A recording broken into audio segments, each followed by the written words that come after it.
So at the Adaptive Design Studio, we've tried a couple of different techniques to finish off the objects that we've been building, but I'm going to show you one today that seems to work and be the neatest. So what you need is undiluted glue. You can also dilute the glue a little bit, but I wouldn't go any farther than 3 parts glue to 1 part water. But I just like using regular plain glue. You want strong craft paper. I like to use torn up shopping bags that we get from various places. I like to also recycle these chloroplast boards. This is an old election sign that I've cut up, and it makes a really great tray to scrape the glue onto the paper on. So you want to take the paper and you want to tear it so that it has a nice fringed edge, because those fringy fibers actually really help the paper to adhere to the object. You just scrape the glue on the way that you would a piece of cardboard, and you don't need it too thick, but you do want to, again, get all the edges. So I've just scraped on a really thin amount of glue there, and I'm going to not do it on that side, on the other side, because that keeps it a little bit neater on us. So you just do it the same way you would do any paper mache technique. Make sure that you really smooth the paper on as firmly as you can so that there aren't any air bubbles or folds in the paper. You can tear the paper to make sure that it fits on well. And if you're going around curves or narrow edges, you can tear the paper with the glue on it in thinner strips, and it'll fit around corners and edges even better. Another way that we were doing it before is painting glue with a paintbrush on both sides of the paper, and then just as if it was paper mache, just applying that to the object. And that works also.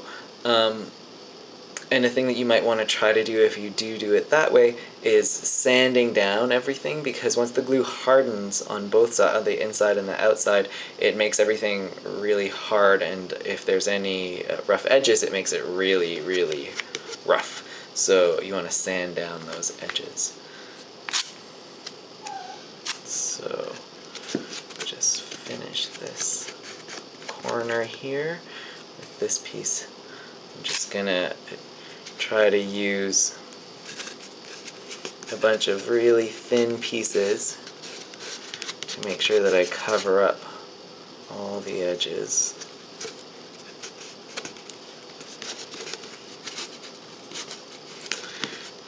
Yeah, and also if you need to, if there's little bits that are sticking up, you can just take a bit of glue on your finger and apply it to the outside, just to make sure everything sticks down. And then you'll for sure need to sand that after, just to give it a nice smooth finish. I'm going to make sure that the glue is really sticking all the bits of the paper down. And once that dries and we've sanded it all off, it will be a really nice, strong, even finish that we can then paint.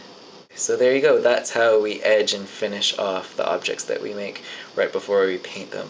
And yeah. Oh, we also, another really important point is we also cover up these nail holes so that everything blends right in, so that it looks like a totally solid object.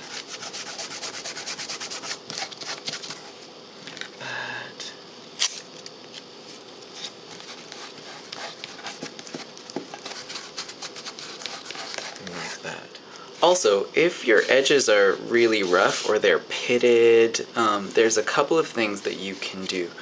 Using regular sandpaper, you can try to smooth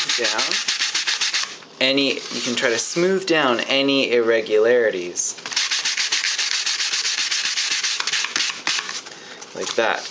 But if you have pits in them or really uneven gaps, another thing that you can do is, was taught to us by the Adaptive Design Association down in New York.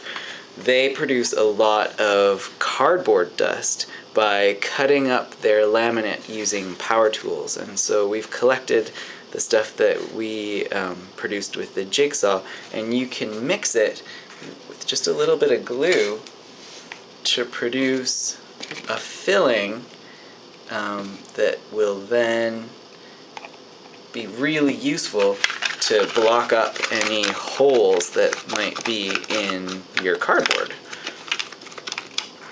And just mix it together, and it makes a real interesting paste like that, which you can then use just by scraping in to fill in any irregular holes or pits that you might have in your cardboard.